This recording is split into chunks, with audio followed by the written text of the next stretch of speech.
Welcome to the League of Legends Champion Spotlight, featuring Ekko, the boy who shattered time.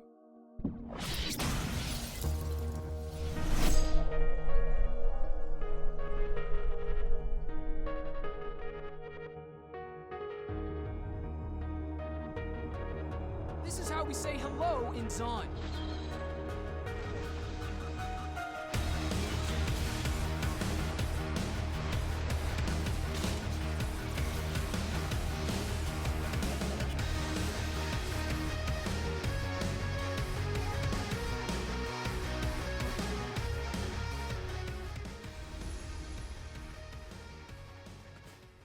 Ekko's a rebellious street kid with smarts, a daredevil genius who uses his inventions to survive and thrive on the corrupted streets of Zon. In-game, Ekko plays the role of a solo lane skirmishing assassin who uses his guile and crowd control gadgets to outsmart and outmaneuver his targets before blinking in to bludgeon them down.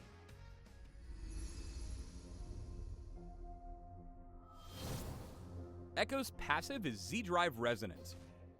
Whenever Ekko hits an enemy with a basic attack or damaging ability, he applies a stack of resonance. The stacks drop off after a few seconds, but if Ekko's able to thunk the same target 3 times in quick succession, the stacks trigger, dealing extra damage and slowing the target briefly. That's against minions and monsters. Triggering resonance on an enemy champion applies the same extra damage and slow, but also gives Ekko a brief speed boost. Finally, Ekko can apply resonance to multiple targets at the same time, and after triggering his stacks on a target, they briefly turn immune to his passive for a few seconds.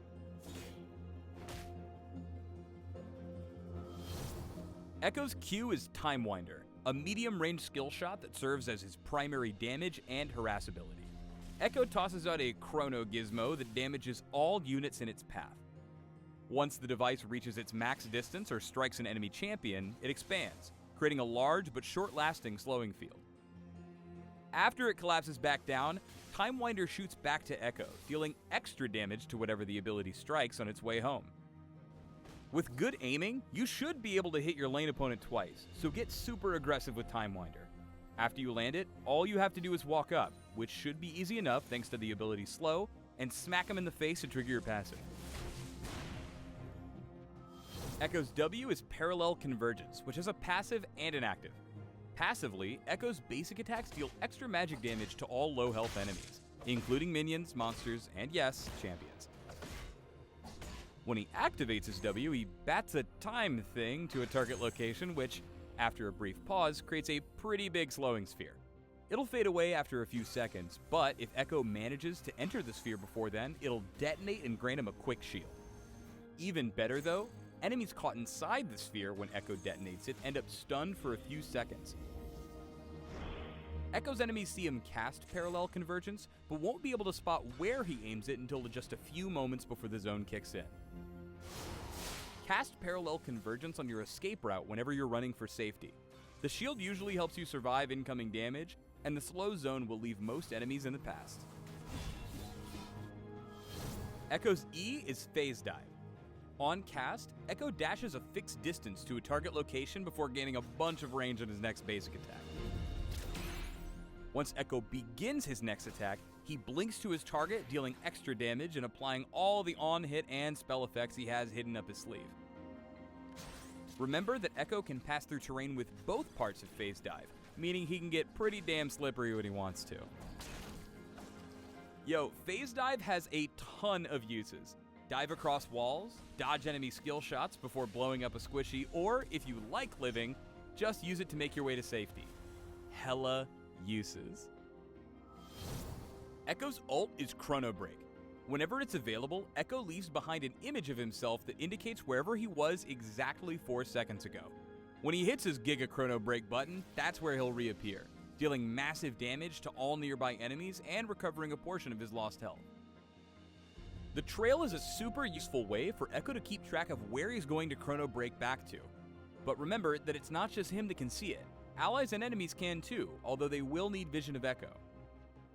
Note that Ekko briefly turns untargetable and invulnerable whenever he uses Chrono Break, and that when he reappears, he'll heal up based on the amount of punishment he's taken over the last 4 seconds. Use Chrono Break to dive a little bit deeper or abandon your teammates when the fight goes wrong. It's not your fault they can't time travel.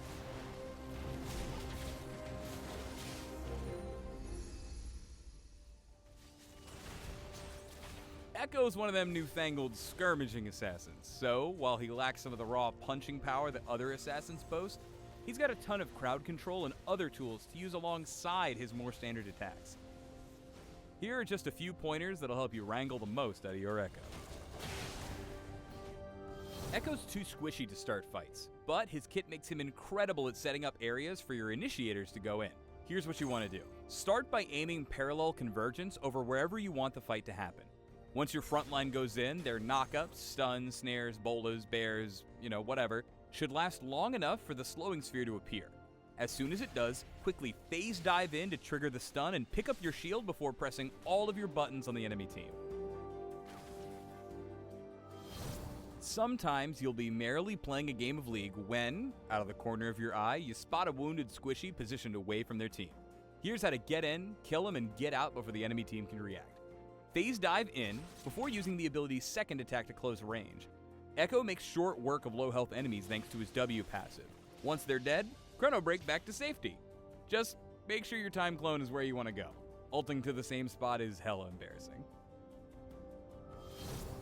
Finally, this last combo is a perfect way to engage on an enemy team while you're running away. Cast W roughly where your trail's going to be in 4 seconds, then, as the enemy team heads through the slowing zone, Chrono Break to put yourself back into it. You'll trigger the stun and deal tons of damage.